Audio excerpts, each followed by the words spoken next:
ওং কৃষ্ণায় বাসুদেবায় হরয়ে পরমাত্মনে প্রণতঃ ক্লেশনাশায় গোবিন্দায় নমো নমঃ। জয় শ্রীকৃষ্ণ, জয় রাধে, জয় গোবিন্দ, জয় গোপাল।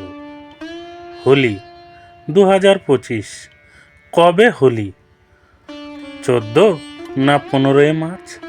পূর্ণিমা কবে এবং কখন পড়েছে? এছাড়াও আজকে আমরা জানব হোলিকা দহন ও দোল পূর্ণিমার মাহাত্ম্য কী। তাই এই সম্পূর্ণটি ভিডিও দেখার জন্য আপনাদের কাছে বিশেষ অনুরোধ রইল।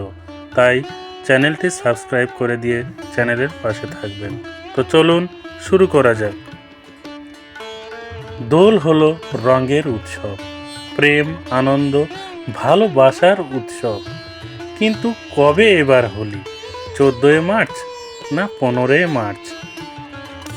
হোলি বা দোল সাধারণত দুটি ফেজে হয়, হোলিকা দহন আর রঙ্গোলি হোলি। প্রথমটিকে বলে ছোটি হোলি এবং দ্বিতীয়টিকে ধুলন্ডি বা ফাগুয়া। হোলিকা দহনের নির্দিষ্ট সময় থাকে। পুরোহিতের সঙ্গে কথা বলে এর দিনক্ষণ, তিথি, মুহূর্ত ইত্যাদি জানতে হয়। এটি সাধারণত সন্ধেবেলায় হয়।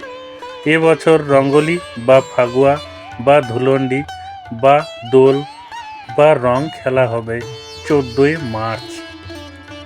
একে অপরের গায়ে রং দেওয়া এই দিনই। তবে হোলিকা দহনের মতো রঙ্গোলি বা ফাগুয়া বা ধুলন্ডি বা দোল বা রং খেলার কোনো নির্দিষ্ট মুহূর্ত নেই। রং সাধারণত সারাদিন ধরেই খেলা হয়। এখন আমরা জানব দোল পূর্ণিমার মাহাত্ম্য কী ও হোলিকা দহনেরও মাহাত্ম্য কী। আজ থেকে প্রায় 5000 বছর আগে বৃন্দাবন লীলায় ব্রজবাসীরা দোল খেলায় মেতে উঠেছিলেন। ব্রজবাসীগণ শ্রীকৃষ্ণ ও রাধারানীর চরণে আবির রং দিয়ে দোল উদযাপন করেন। সেই সময় ছিল ফাল্গুন মাসের পূর্ণিমা তিথি।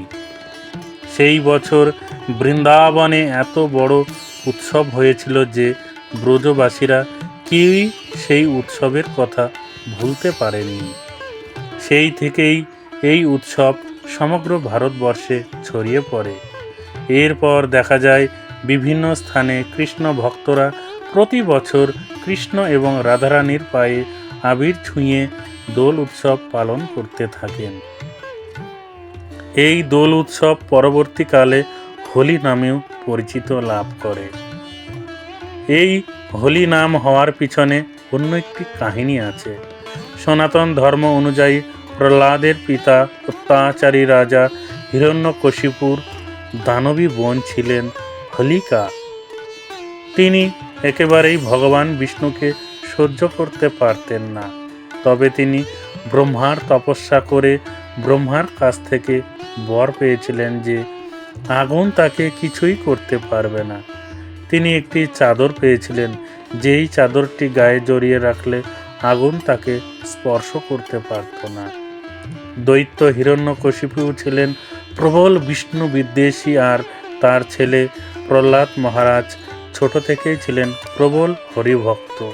তাই তার ছেলে প্রহ্লাদ যখন সর্বদা হরিনাম করত, তখন প্রহ্লাদকে শেষ করবার জন্য তিনি নানান রকম চেষ্টা করতে থাকেন। সব চেষ্টায় যখন ব্যর্থ হয়, তখন তিনি তার ছেলেকে হোলিকার দ্বারা অগ্নির মধ্যে নিক্ষেপ করেন। আগুনে প্রহ্লাদকে নিয়ে হোলিকা প্রবেশ করবার পর প্রহ্লাদ শ্রী হরিকে স্মরণ করতে থাকেন। তখন ভগবানের নির্দেশে পবনদেব হোলিকার চাদর উড়িয়ে প্রহ্লাদের গায়ে দিয়ে দেয়, আর হোলিকা অগ্নিতে দহন হয়ে যায়। সেই থেকেই এই উৎসব হোলি নামে পরিচিত। হোলিকা দহনকে অনেকেই নেড়া পোড়া বলেন, আর এই উৎসবের মধ্যে দিয়েই অশুভ শক্তির শেষ এবং শুভ শক্তির সূচনা হয়।